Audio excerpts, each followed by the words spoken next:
السلام علیکم۔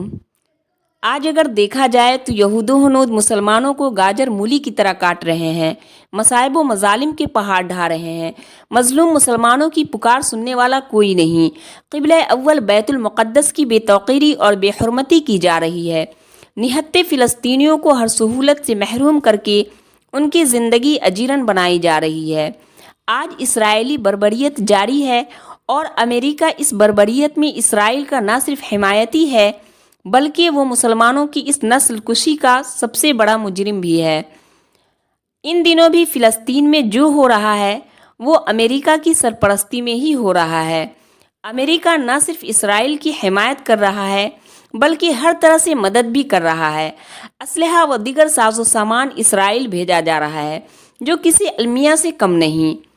ادھر مسلم ممالک کے حکمران صرف اور صرف بیانات کی حد تک محدود ہیں، عملی طور پر فلسطینیوں کی حمایت یا ان کی مدد کے لیے کچھ نہیں کیا جا رہا، اور وقت کے فرعون اسرائیل نے فلسطینی شہر غزہ کو کھنڈر بنا چکا ہے۔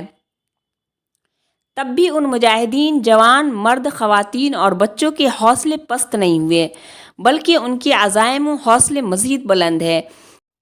رسول اکرم صلی اللہ علیہ وسلم ارشاد فرماتے ہیں کہ میری امت کا ایک حصہ قیامت تک باطل سے لڑتا رہے گا، ان کی مخالفت کرنے والوں کا ان پر کچھ بھی اثر نہ ہوگا، دنیا میں کوئی بلا بھی پھیلے تو اس جماعت پر کچھ اثر نہ ہوگا۔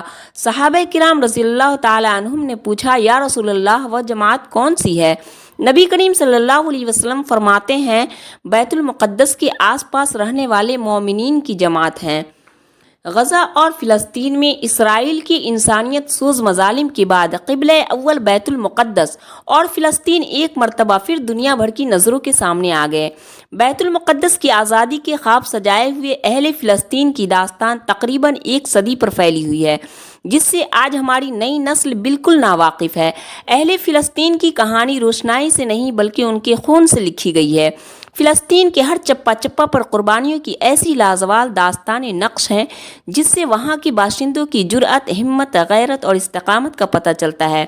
فلسطین کے معصوم بچے، مائیں، بہنیں، جوان اور بوڑھے سبھی جس ظلم کی چکی میں پس رہے ہیں اس کے بارے میں اور دنیا بھر کے مسلمانوں کو بزبان حال یہی کہہ سکتے ہیں، تم شہر اما کے رہنے والے درد ہمارا کیا جانو، ساحل کی ہوا تم موج صبا طوفان کا دھارا کیا جانو۔ اس میں کوئی شک نہیں کہ فلسطینی مسلمان اب تقریباً ایک صدی سے تکلیف اور آزمائش کی چکی میں پس رہے ہیں، اور یہ دنیا کی وہ واحد قوم ہے جو خود اپنے ہی علاقے اور اپنے وطن میں مہاجروں کی سی زندگی گزارنے پر مجبور ہے۔ لیکن یہ بھی سچ ہے کہ دنیا بھر کے مسلمانوں کے دل اہل فلسطین کے ساتھ دھڑکتے ہیں، وہ کسی بھی صورت اسرائیل کا غاصبانہ قبضہ تسلیم کرنے کے لیے تیار نہیں ہے۔ فلسطین کا غم امت مسلمہ کا مشترکہ غم ہے اور اہل فلسطین کا درد بھی ساجھا ہے، اور یہ بات روز روشن کی طرح آیا ہے کہ بیت المقدس کا مسئلہ فقط اہل فلسطین کا مسئلہ نہیں بلکہ پوری ملت اسلامیہ کا مسئلہ ہے۔ کسی شاعر نے کیا خوب کہا ہے، اقصی کی زمین کو ہم سب مل کر چھڑائیں گے، تاریخ اہل فلسطین ہم گھر گھر میں سنائیں گے۔ انشاءاللہ اگلے ویڈیو میں ہم فلسطین اور مسجد اقصی کے بارے میں جانیں گے۔ اب میں اپنے فلسطینی بھائیوں، ماؤں، بہنوں کی جرأت کو سلام پیش کرتی ہوں۔ اللہ تعالیٰ سے دعا ہے کہ مولا کریم فلسطینی مظلوم مسلمانوں کی مدد فرما اور قبلہ اول مسجد اقصی کو آزادی نصیب فرما، آمین۔